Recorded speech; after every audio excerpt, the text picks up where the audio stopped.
দিন আল্লাহ সুবহানাহু ওয়া তাআলা আমাদের উপর কুরবানিকে ওয়াজিব করেছেন সামর্থ্যবানদের জন্য। 9 জিলহজ সূর্যাস্তর পর থেকে 12 জিলহজ সূর্যাস্ত পর্যন্ত এই সময়ের মধ্যে কোনো মানুষের কাছে যদি নেশাব পরিমাণ মাল থাকে, 7.5 তোলা স্বর্ণ অথবা 52.5 তোলা রূপার সম পরিমাণ টাকা থাকে, অতিরিক্ত টাকা থাকে, তাহলে ওই বান্দার উপর কুরবানি করা আমার আল্লাহ ওয়াজিব করে দিয়েছেন। সুবহানাল্লাহ। আল্লাহর নবী সাল্লাল্লাহু আলাইহি ওয়াসাল্লাম কুরবানির বেলায় অনেক ফজিলত বর্ণনা করেছেন। তার মধ্যে একটা হাদিস আপনাদেরকে আমি শোনাই। হযরত আলী রাদিয়াল্লাহু তাআলা আনহুর বর্ণনায় তিনি বলেন, قال رسول الله صلى الله عليه وسلم لفاطمة, আল্লাহর নবী সাল্লাল্লাহু আলাইহি ওয়াসাল্লাম তার কন্যা ফাতিমা রাদিয়াল্লাহু তাআলা আনহাকে বললেন কুরবানির দিন, ও ফাতিমা তুমি উঠো, যাও যাও ইলা উদহিয়াতিকা, তোমার কুরবানির পশুর কাছে যাও, কুরবানির দিন তোমার কুরবানির পশুর কাছে যাও। ফাশহাদিহা ফাইন্না লাকি বিআউয়ালি কতরাতিন তাকতুরু মিন দামিহা ইগফারু লাকি মা সালাফা মিন যুনুবিকা। ও ফাতেমা তুমি কুরবানির পশুর কাছে যাও, সেখানে গিয়ে দেখো কুরবানি কিভাবে হচ্ছে সেটা দেখো। কুরবানির পশুর যখন শরীর থেকে রক্ত মাটিতে পড়বে, রক্ত মাটিতে পড়ার সাথে সাথে আল্লাহ সুবহানাহু ওয়া তাআলা তোমার পূর্বের জিন্দেগির সমস্ত গুনাহ মাফ করে দিবে। এজন্য আমরা যারা কুরবানি করি, কুরবানির পশুর পাশে দাঁড়িয়ে থাকবো। কুরবানি করব আল্লাহর নামে, আল্লাহর জন্য, আল্লাহকে রাজি খুশি করার জন্য কুরবানি করব। পাশে দাঁড়িয়ে দেখব, সম্ভব হলে নিজে জবে করব। যখন কুরবানির পশুর শরীর থেকে রক্ত মাটিতে পড়বে, রক্ত মাটিতে পড়ার সাথে সাথে আপনার পূর্বের জিন্দেগির সমস্ত গুনাহ আমার আল্লাহ মাফ করে দিবেন। সুবহান আল্লাহ। নবী সাল্লাল্লাহু আলাইহি ওয়াসাল্লাম বললেন, ইন্নাহু ইউতা বিহা ইয়াউমাল কিয়ামাতি লুহুমুহা ওয়া দিমাউহা 70 দিফান। ও ফাতেমা তুমি যে কুরবানি করবে, কুরবানির পশুর গোশত এবং রক্ত কালকে কিয়ামতের দিন আল্লাহ সুবহানাহু ওয়া তাআলা 70 গুণ বাড়িয়ে তোমার নামে উঠাবেন। সুবহানাল্লাহ। কুরবানির পশুর রক্ত এবং গোশত 70 গুণ বাড়িয়ে আল্লাহ সুবহানাহু ওয়া তাআলা কিয়ামতের ময়দানে উঠাবেন। তারপরে فقال أبو سعيد الخدري رضي الله تعالى عنه, أبو سعيد الخدري رضي الله تعالى عنه رسول الله صلى الله عليه وسلم কে বললেন, ইয়া রাসূলুল্লাহ, ইয়া রাসূলুল্লাহ, আহাদিহি লি আলে মুহাম্মাদিন খাসাতান আমলি আলে মুহাম্মাদিন ওয়ান নাসি আম্মা। ইয়া রাসূলুল্লাহ, এই ফজিলতটা শুধু কি আপনার পরিবারের জন্য অর্থাৎ আহলে বাইতের জন্য না, সবার জন্য? এই যে ফজিলত বললেন যে কুরবানির পশুর রক্ত মাটিতে পড়ার সাথে সাথে পূর্বের জিন্দেগির সমস্ত গুনাহ মাফ হয়ে যাবে এবং কুরবানির পশুর রক্ত এবং গোশত কিয়ামতের ময়দানে 70 গুণ বাড়িয়ে আল্লাহ উঠাবেন। এটা কি আহলে বাইতের জন্য না সবার জন্য? আল্লাহর নবী বললেন, ও আবু সাঈদ খুদরি, এটা শুধু আমার পরিবারের জন্য নয়, এটা আমার পরিবার এবং সবার জন্য এই ফজিলত। সুবহানাল্লাহ। ইব্রাহিম আলাইহিস সালাম প্রস্তুত হয়ে গেলেন সন্তানকে কুরবানি করার জন্য। এই ব্যাপারে মতামত নেওয়ার জন্য ইব্রাহিম আলাইহিস সালাম ইসমাঈল আলাইহিস সালামের কাছে গেলেন। বাবা, আমি স্বপ্নে দেখেছি, আল্লাহ সুবহানাহু ওয়া তাআলা আমাকে স্বপ্নে দেখিয়েছেন আমি তোমাকে কুরবানি করব। আল্লাহ আমাকে বলেছেন আমার প্রিয় বস্তুকে কুরবানি করার জন্য। এখন তুমি তো আমার প্রিয় বস্তু, প্রিয় সন্তান, প্রিয় জিনিস, আমি তোমাকে কুরবানি করতে চাই। সুবহানাল্লাহ। ইব্রাহিম আলাইহিস সালাম নবী, ইসমাঈল আলাইহিস সালাম নবী। পবিত্র কুরআনুল কারীমের মধ্যে আল্লাহ সুবহানাহু ওয়া তাআলা এই ঘটনা তুলে ধরলেন। সুবহানাল্লাহ। ইব্রাহিম আলাইহিস সালাম ইসমাঈল আলাইহিস সালামকে গিয়ে বললেন, বাবা, ইয়া বুনাইয়া ইন্নী আরা ফিল মানাম আন্নী আযবাহুকা ফানজুর মাযা তারা। হে আমার সন্তান, আমি স্বপ্নের মধ্যে দেখেছি আমি তোমাকে জবে করতেছি, আমি তোমাকে কুরবানি করতেছি। ফানজুর মাযা তারা, এই ব্যাপারে তোমার মতামত কি? নবী ইব্রাহিম আলাইহিস সালাম প্রশ্ন করলেন আরেক নবী ইসমাঈলকে। প্রশ্ন যেমন উত্তর তেমন হবে। ইসমাঈল আলাইহিস সালাম বললেন, ক্বালা ইয়া আবাতি ফাল। তাফসীরের মধ্যে আসছে ইসমাঈল আলাইহিস সালাম বলতে চাইলেন যে ইমদি লিমা আমারাকাল্লাহু মিন যাবহি।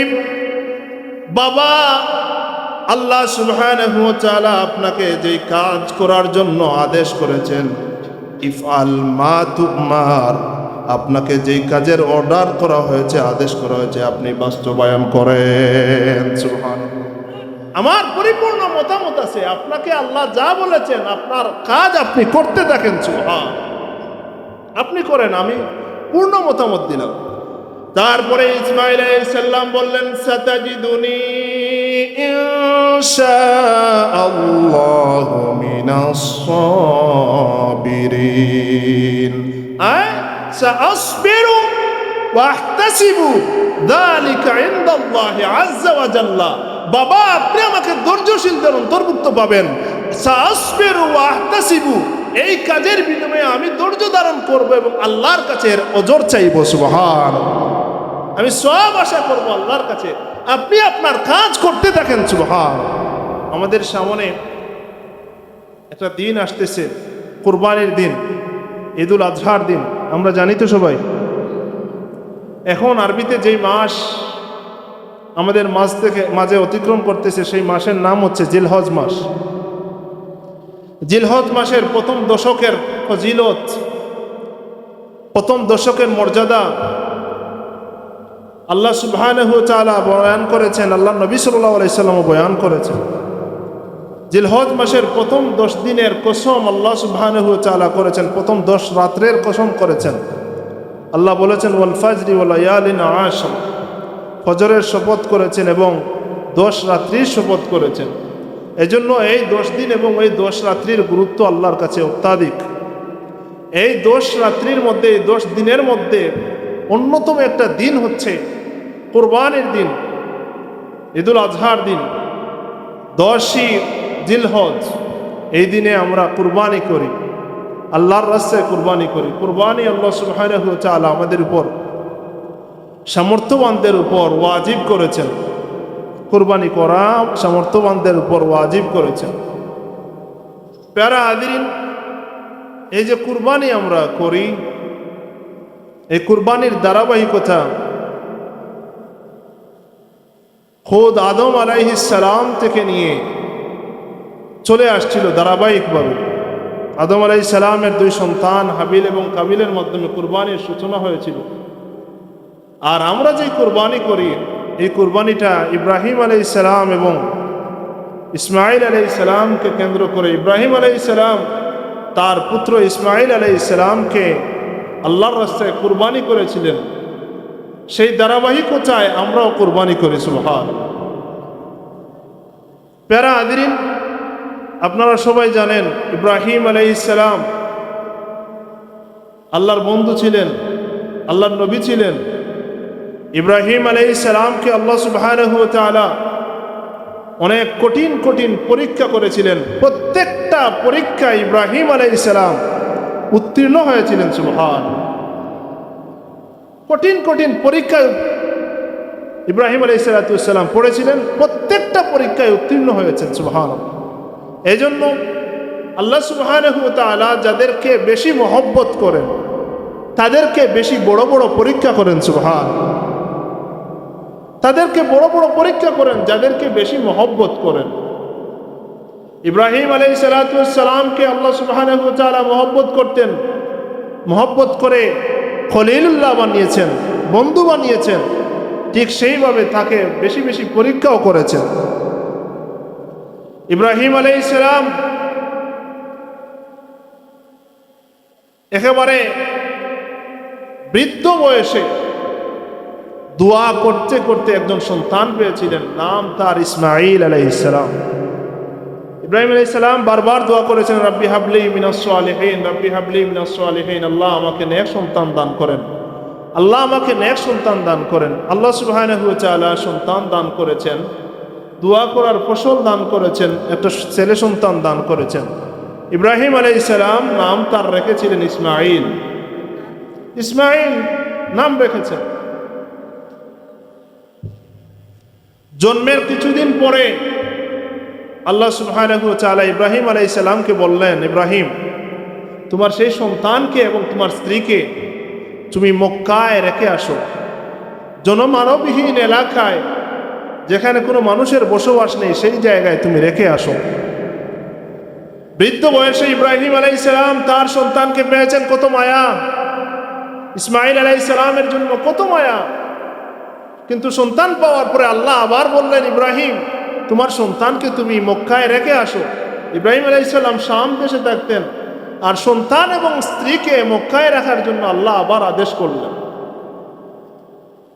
ইব্রাহিম আলাইহিস সালাম মেনে নিলেন, সন্তান এবং স্ত্রীকে মক্কার জনমানবহীন এলাকা, এখন যে কাবাগরের পাশে জমজম কূপ যেই জায়গায় হয়েছে, ওই পাশেই ইব্রাহিম আলাইহিস সালাম, হাজরা আলাইহিস সালাম এবং ইসমাঈল আলাইহিস সালামকে তিনি সেই জায়গায় রেখে চলে যাচ্ছেন। হাজরা আলাইহিস সালাম তিনি বারবার বললেন, ওগো আল্লাহর নবী ইব্রাহিম, আপনি আমাদেরকে এই জায়গায় রেখে যাচ্ছেন, চলে যাচ্ছেন, এখানে আমরা খাবো কি আর কি করবো? এখানে অল্প একটু পানি আর কিছু খেজুর রেখে আপনি আমাদেরকে এখানে একা রেখে চলে যাচ্ছেন, আমরা কি করবো? এখানে কোনো মানুষও তো নেই, খাবার কোনো কিছুই নেই, এইগুলো শেষ হলে আমরা কি করব? ইব্রাহিম আলাইহিস সালাম কিছু বলেন না, আল্লাহর হুকুম। হাজরা আলাইহিস সালাম বললেন, আল্লাহুম্মা সাল্লি আলা সাইয়্যিদিনা মাওলানা মুহাম্মাদ ওয়া আলা আলি মাওলানা মুহাম্মাদ। হাজরা আলাইহিস সালাম ইব্রাহিম আলাইহিস সালামকে বললেন, ওগো আল্লাহর নবী, আপনি আমাদেরকে এই জায়গায় রেখে যাচ্ছেন, আল্লাহ কি আপনাকে আদেশ করেছেন আমাদেরকে এই জায়গায় রাখার জন্য? তখন ইব্রাহিম আলাইহিস সালাম ফিরলেন এবং বললেন, হ্যাঁ, আল্লাহ সুবহানাহু ওয়া তাআলা আমাকে আদেশ করেছেন, এই জন্য আমি তোমাদেরকে এই জায়গায় রেখে যাচ্ছি। এই কথা বলার পরে ইব্রাহিম আলাইহিস সালাম তাদের জন্য লম্বা দোয়া করলেন। এক পর্যায়ে বললেন, পবিত্র কোরআনুল কারীমে আল্লাহ সুবহানাহু ওয়া তাআলা এই দোয়া তুলে দিলেন। ইব্রাহিম আলাইহিস সালাম বললেন, ফাজাল আফিদাতাম মিনান নাসি তাহওয়ি ইলাইহিম ওয়ারযুকহুম মিনাস সামারাতি লাআল্লাহুম ইয়াশকুরুন। আল্লাহ, আমি আমার বেটা ইসমাঈল এবং আমার স্ত্রী হাজরা আলাইহিস সালামকে এখানে রেখে যাচ্ছি, আপনি পৃথিবীর কিছু মানুষের অন্তর তাদের দিকে ঝুঁকাইয়া দেন, আর ওয়ারযুকহুম মিনাস সামারাতি, তাদেরকে ফল ফলাদি থেকে রিজিক দান করেন, আশা করা যায় লাআল্লাহুম ইয়াশকুরুন, তারা শুকরিয়া আদায় করবে। সুবহান। আপনি যদি কিছু মানুষের অন্তর তাদের প্রতি ঝুঁকাইয়া দেন, আর তাদেরকে যদি আপনি ফল ফলাদি থেকে রিজিক দান করেন, রিজিক দেন, আশা করা যায় তারা অকৃতজ্ঞতা প্রকাশ করবে না, তারা কৃতজ্ঞতা প্রকাশ করবে। সুবহান। আল্লাহ সুবহানাহু ওয়া তাআলা ইব্রাহিম আলাইহিস সালামের দোয়া কবুল করলেন, মানুষের অন্তর ওই জায়গার প্রতি ঝুঁকাইয়া দিলেন। ইব্রাহিম আলাইহিস সালাম দোয়া করলেন ওই সময়, হাজার হাজার বছর আগে দোয়া করলেন। আল্লাহ সুবহানাহু ওয়া তাআলা এই দোয়াটা কবুল করলেন এমনভাবে, কিয়ামত পর্যন্ত কবুল করে নিলেন। কিয়ামত পর্যন্ত প্রত্যেক মানুষ, যত মানুষ আসবে কিয়ামত পর্যন্ত এই পৃথিবীর জমিনে, সবার অন্তর ওই জায়গার প্রতি ঝুঁকাইয়া দিলেন আল্লাহ সুবহানাহু ওয়া তাআলা। আমরা যে হজে যাই, হজ করতে যাই, হজে যারা যায়, মানুষ যারা যায়, পৃথিবীর বিভিন্ন জায়গা থেকে হজে যায়, সবার অন্তর ওই জায়গার প্রতি ঝুঁকানো, ওই জায়গায় আমরা যেতে চাই, আমাদের মনে কামনা বাসনা থাকে যে ওই জায়গায় জীবনের সব সঞ্চয়কে ব্যয় করে হলেও একবারের জন্য আমরা ওই জায়গায় যেতে চাই কিনা, ওই জায়গার প্রতি আমাদের মহব্বত আছে কিনা? আছে। ইব্রাহিম আলাইহিস সালাম দোয়া করলেন, আল্লাহ কিছু মানুষের অন্তর ওই জায়গার প্রতি আপনি ঝুঁকাইয়া দেন, আর ওয়ারযুকহুম মিনাস সামারাতি, আর ফল ফলাদি থেকে আপনি আমার স্ত্রী এবং সন্তানকে রিজিক দান করেন, খাবার দান করেন। আশা করা যায় তারা শুকরিয়া আদায় করবে। সুবহান। ফল ফলাদির কথা ইব্রাহিম আলাইহিস সালাম বললেন। প্যারা হাদিরিন, আল্লাহ সুবহানাহু ওয়া তাআলা এমন ভাবে কবুল করলেন, পৃথিবীর আনাচে কানাচে যত ধরনের ফল উৎপন্ন হয় সব ফল একত্রে মক্কার বাজারে পাওয়া যায়। সুবহান। আল্লাহ কবুল করেছেন। ওই যে ইব্রাহিম আলাইহিস সালাম দোয়া করলেন, আল্লাহ ফল ফলাদি থেকে আমার সন্তান এবং স্ত্রীকে রিজিক দান করেন। সুবহান। প্যারা হাদিরিন, ইব্রাহিম আলাইহিস সালাম স্ত্রী এবং সন্তানকে রেখে চলে গেলেন। ইসমাঈল আলাইহিস সালাম আস্তে আস্তে বড় হতে লাগলেন।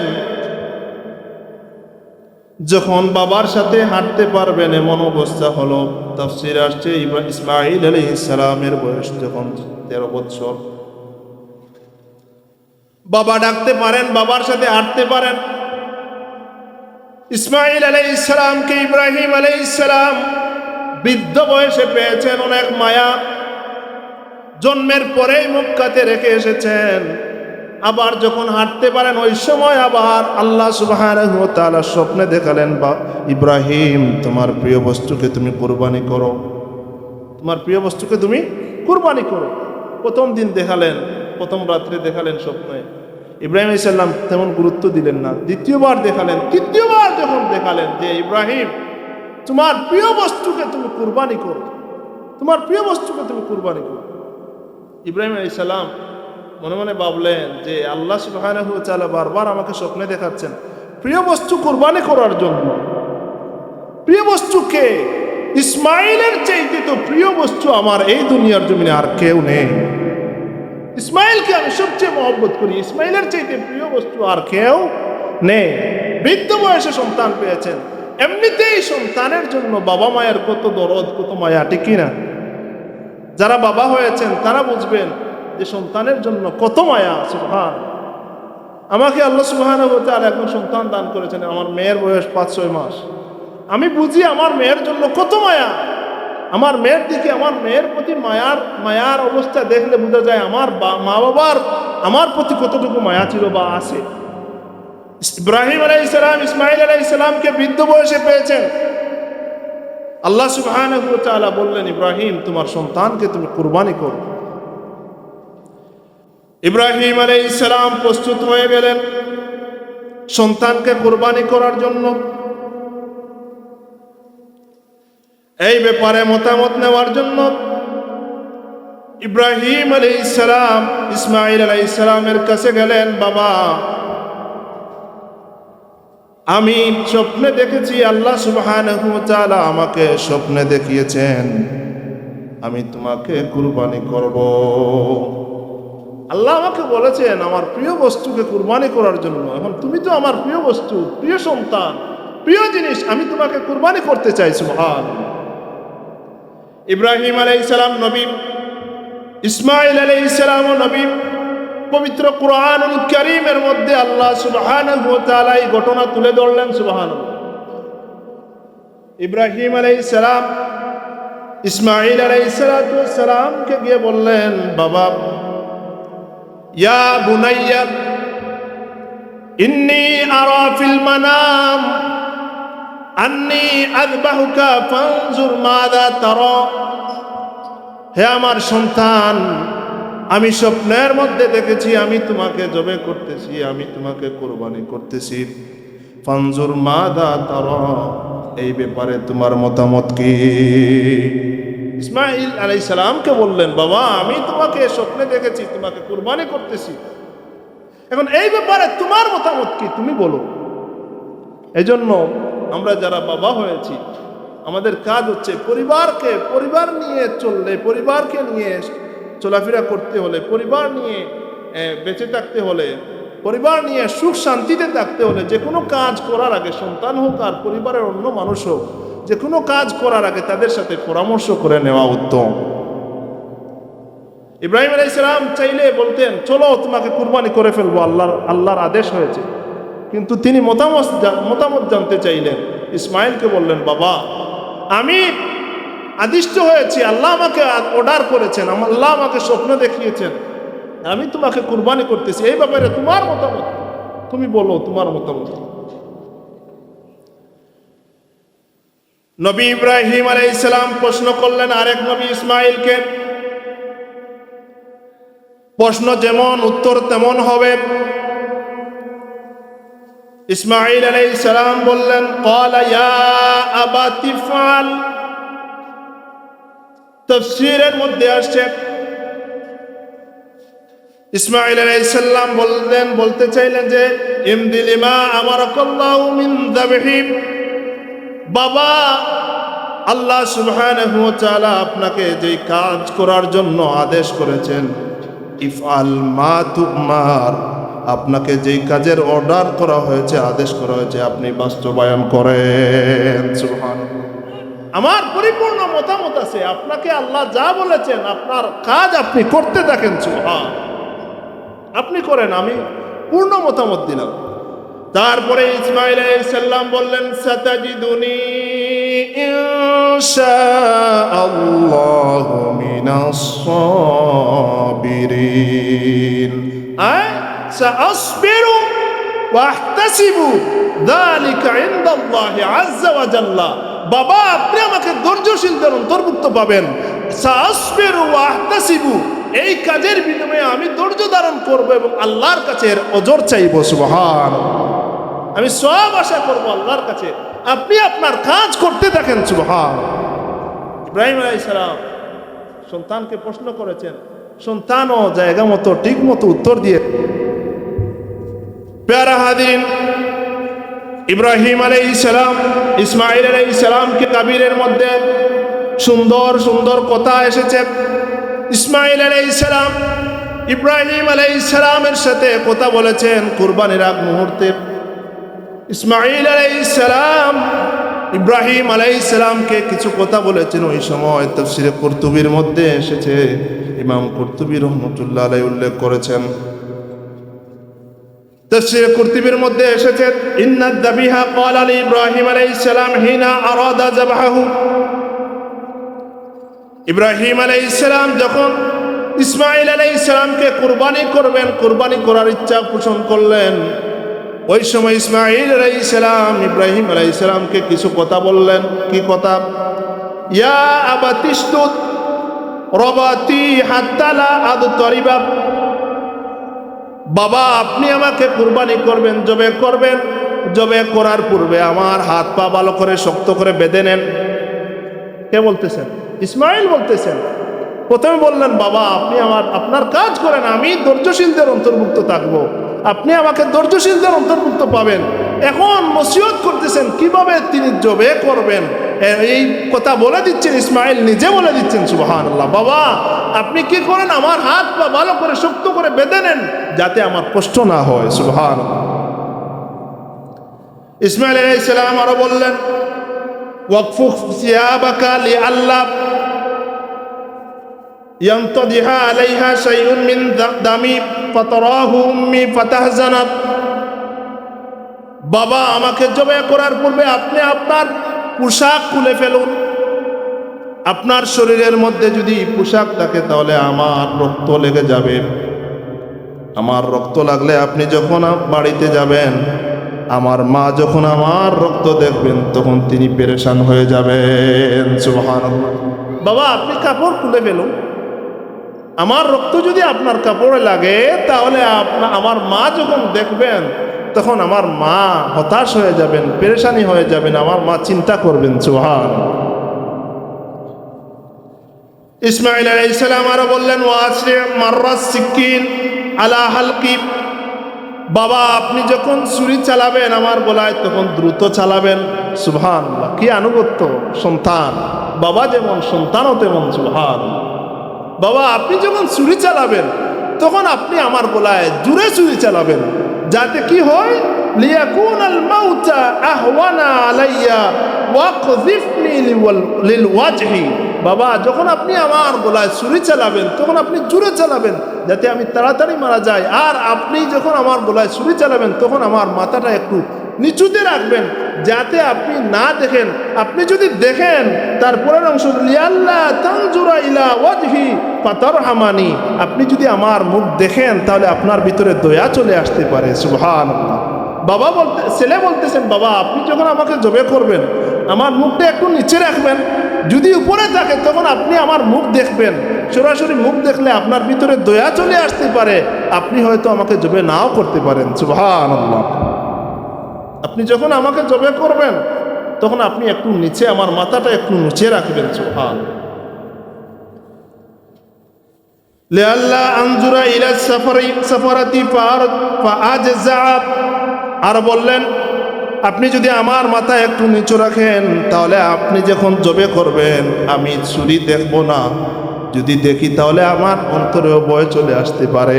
সুবহানাল্লাহ। নসিহত করতেছেন ইসমাঈল আলাইহিস সালাম। তারপরে আরো বললেন ওয়া ইযা আতাইতা ইলা উম্মি ফাকরিহা মিন্নিস সালাম, বাবা আপনি যখন বাড়ি ফিরে যাবেন, আমার মায়ের কাছে ফিরে যাবেন, আমার পক্ষ থেকে আপনি আমার মাকে সালাম পৌঁছে দিবেন। সুবহানাল্লাহ। কেন বলতো বাবা আপনি যখন বাড়িতে চলে যাবেন আমাকে জবে করে কুরবানি দিয়ে আপনি যখন বাড়িতে চলে যাবেন তখন আপনি আমার মাকে আমার পক্ষ থেকে সালাম দিবেন। সুবহানাল্লাহ। দুরূদ শরীফ পড়েন, আল্লাহুম্মা সাল্লি আলা সাইয়্যিদিনা মাওলানা মুহাম্মাদ ওয়া আলা আলি।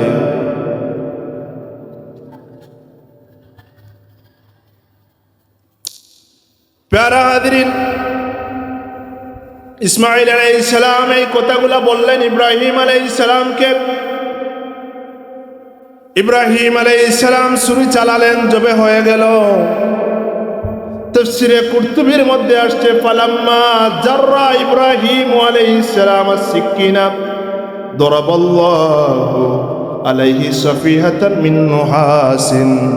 ইব্রাহিম আলাইহিস সালাম যখন ছুরি চালাবেন আল্লাহ সুবহানাহু ওয়া তাআলা তামা দিয়ে ছুরির মুখ ঢালাই করে দিলেন। সুবহানাল্লাহ। ইসমাঈলের গলা কাটে না, আল্লাহ তামা দিয়ে ছুরির মুখ ঢালাই করে দিলেন। সুবহানাল্লাহ। ফালাম তামাল সিকিনু শাইআন, ওই ছুরি আর কিছু কাটে না। তারপরে আবার জবাই করার জন্য ছুরি চালালেন, তখন জবে হলো। ইব্রাহিম আলাইহিস সালাম যখন চুপ করলেন আল্লাহ তখন বলেছিলেন যে কদ সাদ্দাকতা রুইয়া ইন্না কাযালিকা নাজজিল মুহসিনিন। ইব্রাহিম তুমি তোমার স্বপ্নকে সত্যে বাস্তবায়ন করেছো, তোমার স্বপ্ন তুমি পূরণ করে দিয়েছো, এইভাবে আমি মুহসিনিনদের প্রতিদান দিয়ে থাকি। সুবহানাল্লাহ। ইব্রাহিম আলাইহিস সালাম চুপ করলেন, চুপ করে দেখলেন ইসমাঈল আলাইহিস সালাম পাশে দাঁড়ানো আর একটা দুম্বা কুরবানি হয়ে গেছে। সুবহানাল্লাহ। ইসমাঈল আলাইহিস সালাম পাশে দাঁড়ানো আর দুম্বা কুরবানি হয়ে গেছে। এই জন্য আল্লাহ সুবহানাহু ওয়া তাআলা ইসমাঈল আলাইহিস সালামকে, ইব্রাহিম আলাইহিস সালামকে যেই পরীক্ষা নিয়েছেন কুরবানির পরীক্ষা, এটা ইসমাঈলকে জবে করার জন্য উদ্দেশ্য ছিল না, তার মন দেখার জন্য, ইব্রাহিম আলাইহিস সালামের মন দেখার জন্য এই আদেশ দিয়েছিলেন। আল্লাহ সুবহানাহু ওয়া তাআলা ইব্রাহিমের মন দেখে ফেলেছেন, ইব্রাহিমের নিয়ত কবুল করে ফেলেছেন। সুবহানাল্লাহ। এজন্য আদম আলাইহিস সালামের সন্তান হাবিল বলেছিলেন কাবিলকে, তার ভাই কাবিলকে, ইন্নামা ইয়াতাকাব্বালুল্লাহু মিনাল মুত্তাকিন, আল্লাহ কেবলমাত্র মুত্তাকিদের থেকে কুরবানি কবুল করেন। সুবহানাল্লাহ। আমরা যারা কুরবানি করি অথবা কুরবানি করব, আল্লাহ সুবহানাহু ওয়া তাআলা আমাদের অন্তর দেখবেন, কে বিশুদ্ধ নিয়ত নিয়ে কুরবানি করতেছে আর কে মানুষকে দেখানোর জন্য। ঠিক না?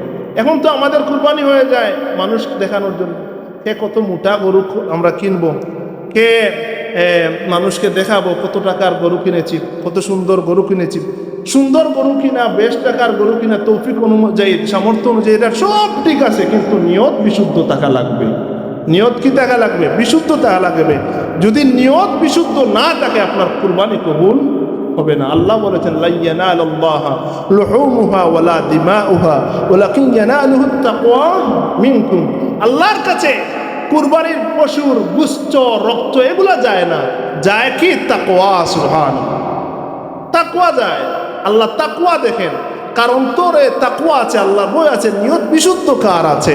আল্লাহ সুবহানাহু ওয়া তাআলা আমাদেরকে বিশুদ্ধ নিয়তে কুরবানি করার তৌফিক দান করুক। সবাই পড়েন আমিন। বিশুদ্ধ নিয়ত যদি না থাকে আমাদের কুরবানি কবুল হবে না। আমরা লক্ষ লক্ষ টাকা দিয়ে কুরবানি দিতে পারি, আমরা দেইও, অনেকের এই নিয়ত বিশুদ্ধ না থাকার কারণে কুরবানি কবুল হয় না। এজন্য নিয়ত বিশুদ্ধ থাকা দরকার। ইন্নামাল আমালু বিন্নিয়াত, নিয়ত অনুযায়ী সব কিছু হবে। এজন্য আমাদের নিয়ত পরিশুদ্ধ থাকা দরকার, নিয়ত পরিশুদ্ধ করা দরকার। আল্লাহ সুবহানাহু ওয়া তাআলা আমাদেরকে তৌফিক দান করুক। সবাই পড়েন আমিন। প্যারা হাজিরিন, আমি আয়াতে কারিমা তিলাওয়াত করেছি, শুরুতে আয়াতে কারিমা তিলাওয়াত করেছিলাম। আল্লাহ সুবহানাহু ওয়া তাআলা আমাদের উপর কুরবানি যে ওয়াজিব করেছেন, আল্লাহ সুবহানাহু ওয়া তাআলা বলেছেন ওয়ালিকুল্লি উম্মাতিন জাআলনা মানসাকাল লিয়াযকুরু ইসমাল্লাহি আলা মা রাযাকাহুম মিন বাহিমাতিল আনআম। আল্লাহ সুবহানাহু ওয়া তাআলা বলেন, আমি প্রত্যেক উম্মতের জন্য কুরবানির নিয়ম করে দিয়েছি। কুরবানির নিয়ম প্রত্যেক উম্মতের বেলায় ছিল। এই যে আদম আলাইহিস সালাম থেকে নিয়ে এখন পর্যন্ত ধারাবাহিকভাবে চলতেছে, কুরবানির বিষয়টা চলতেছে। কিন্তু আমাদের যে কুরবানি, এটা ইব্রাহিম আলাইহিস সালাম যেভাবে কুরবানি করেছেন এটার উপর এখনো আছে। এই জন্য আল্লাহ নবী সাল্লাল্লাহু আলাইহি ওয়াসাল্লামকে প্রশ্ন করা হয়েছিল কুরবানি সম্পর্কে, বলে কুরবানিটা কি? আল্লাহ নবী সাল্লাল্লাহু আলাইহি ওয়াসাল্লাম বলেছেন সুন্নাতু আবিকুম ইব্রাহিম, এটা হচ্ছে তোমাদের পিতা ইব্রাহিম আলাইহিস সালামের সুন্নত। সুবহানাল্লাহ, এর পূর্বেও ছিল কুরবানি, কুরবানির ধারাবাহিকভাবে এখন পর্যন্ত চলতেছে। এই কুরবানি যারা সামর্থ্যবান, যারা আমাদেরকে আল্লাহ সুবহানাহু ওয়া তাআলা যাদেরকে সামর্থ্য দিয়েছেন, সামর্থ্যবান আমরা যারা, আমাদের উপর ওয়াজিব এই কুরবানি ওয়াজিব। কুরবানির অনেক ফজিলত রয়েছে। আল্লাহর হাবিব সাল্লাল্লাহু আলাইহি ওয়াসাল্লাম কুরবানির অনেক ফজিলত বর্ণনা করেছেন। আমরা যে কুরবানি করি, এই যে একটা পশু কুরবানি করি, ছাগল কুরবানি করি, একটা গরু কুরবানি করি, একটা দুম্বা কুরবানি করি, এই কুরবানিটা যদি বিশুদ্ধ নিয়তে আমরা করতে পারি, আল্লাহ নবী সাল্লাল্লাহু আলাইহি ওয়াসাল্লাম হাদিস বর্ণনা করেছেন, এই কুরবানির পশুটার শিং, তারপরে চামড়া, খুর, ওইগুলা আল্লাহর দরবারে উঠবে। সুবহানাল্লাহ। আর আল্লাহ সুবহানাহু ওয়া তাআলা কুরবানির পশুর পশম অনুযায়ী, একটা পশম অনুযায়ী, একটা পশম অনুযায়ী একটা সওয়াব দান করবেন। সুবহানাল্লাহ, একটা সওয়াব দান করবেন। দুরূদ শরীফ পড়েন, আল্লাহুম্মা সাল্লি আলা সাইয়্যিদিনা মাওলানা মুহাম্মদ ওয়া আলা আলি সাইয়্যিদিনা মাওলানা মুহাম্মদ কে আচরে এই জগতে বুঝবে মুদের বেদনা, বুঝবেন যিনি শুয়ে আছেন ওই যে সোনার মদিনায়। আল্লাহুম্মা সাল্লি আলা সাইয়্যিদিনা মাওলানা মুহাম্মদ ওয়া আলা আলি সাইয়্যিদিনা মাওলানা মুহাম্মদ। প্যারাদিন, আল্লাহ সুবহানাহু ওয়া তাআলা আমাদের উপর কুরবানিকে ওয়াজিব করেছেন সামর্থ্যবানদের জন্য। 9 জিলহজ সূর্যাস্তর পর থেকে 12 জিলহজ সূর্যাস্ত পর্যন্ত, এই সময়ের মধ্যে কোনো মানুষের কাছে যদি নেশাব পরিমাণ মাল থাকে, 7.5 তোলা স্বর্ণ অথবা 52.5 তোলা রূপার সম পরিমাণ টাকা থাকে, অতিরিক্ত টাকা থাকে, তাহলে ওই বান্দার উপর কুরবানি করা আমার আল্লাহ ওয়াজিব করে দিয়েছেন। সুবহানাল্লাহ। আল্লাহর নবী সাল্লাল্লাহু আলাইহি ওয়াসাল্লাম কুরবানির বেলায় অনেক ফজিলত বর্ণনা করেছেন। তার মধ্যে একটা হাদিস আপনাদেরকে আমি শোনাই। হযরত আলী রাদিয়াল্লাহু তাআলা আনহুর বর্ণনায় তিনি বলেন, قال رسول الله صلى الله عليه وسلم لفاطمة আল্লাহ নবী সাল্লাল্লাহু আলাইহি ওয়াসাল্লাম তার কন্যা ফাতিমা রাদিয়াল্লাহু তাআলা আনহাকে বললেন কুরবানির দিন, ও ফাতিমা তুমি উঠো, যাও যাও ইলা উদহিয়াতিকা, তোমার কুরবানির পশুর কাছে যাও, কুরবানির দিন তোমার কুরবানির পশুর কাছে যাও। ফাশহাদিহা ফাইন্না লাকি বিআউয়ালি কতরাতিন তাকতুরু মিন দামিহা ইউগফারু লাকি মা সালাফা মিন যুনুবিকা। ও ফাতেমা তুমি কুরবানির পশুর কাছে যাও, সেখানে গিয়ে দেখো কুরবানি কিভাবে হচ্ছে সেটা দেখো। কুরবানির পশুর যখন শরীর থেকে রক্ত মাটিতে পড়বে, রক্ত মাটিতে পড়ার সাথে সাথে আল্লাহ সুবহানাহু ওয়া তাআলা তোমার পূর্বের জিন্দেগির সমস্ত গুনাহ মাফ করে দিবে। জন্য আমরা যারা কুরবানি করি, কুরবানির পশুর পাশে দাঁড়িয়ে থাকবো, কুরবানি করব আল্লাহর নামে, আল্লাহর জন্য, আল্লাহকে রাজি খুশি করার জন্য কুরবানি করব। পাশে দাঁড়িয়ে দেখব, সম্ভব হলে নিজে জবে করব। যখন কুরবানির পশুর শরীর থেকে রক্ত মাটিতে পড়বে, রক্ত মাটিতে পড়ার সাথে সাথে আপনার পূর্বের জিন্দেগির সমস্ত গুনাহ আমার আল্লাহ মাফ করে দিবেন। সুবহান আল্লাহ। নবী সাল্লাল্লাহু আলাইহি ওয়াসাল্লাম বললেন, ইন্নাহু ইউতা বিহা ইয়াউমাল কিয়ামাতি লুহুমুহা ওয়া দিমাউহা 70 দিফান। ও ফাতেমা, ও ফাতেমা তুমি যে কুরবানি করবে, কুরবানির পশুর গোশত এবং রক্ত কালকে কিয়ামতের দিন আল্লাহ সুবহানাহু ওয়া তাআলা 70 গুণ বাড়িয়ে তোমার নামে উঠাবেন। সুবহানাল্লাহ। কুরবানির পশুর রক্ত এবং গোশত 70 গুণ বাড়িয়ে আল্লাহ সুবহানাহু ওয়া তাআলা কিয়ামতের ময়দানে উঠাবেন। তারপরে فقال أبو سعيد الخدري رضي الله تعالى عنه, أبو سعيد الخدري رضي الله تعالى عنه رسول الله صلى الله عليه وسلم কে বললেন, ইয়া রাসূলুল্লাহ, ইয়া রাসূলুল্লাহ هذه لآل محمد خاصة أم لآل محمد والناس عامة। ইয়া রাসূলুল্লাহ, এই ফজিলতটা শুধু কি আপনার পরিবারের জন্য অর্থাৎ আহলে বাইতের জন্য না, সবার জন্য? এই যে ফজিলত বললেন যে কুরবানির পশুর রক্ত মাটিতে পড়ার সাথে সাথে পূর্বের জিন্দেগির সমস্ত গুনাহ মাফ হয়ে যাবে এবং কুরবানির পশুর রক্ত এবং গোশত কিয়ামতের ময়দানে 70 গুণ বাড়িয়ে আল্লাহ উঠাবেন, এটা কি আহলে বাইতের জন্য না সবার জন্য?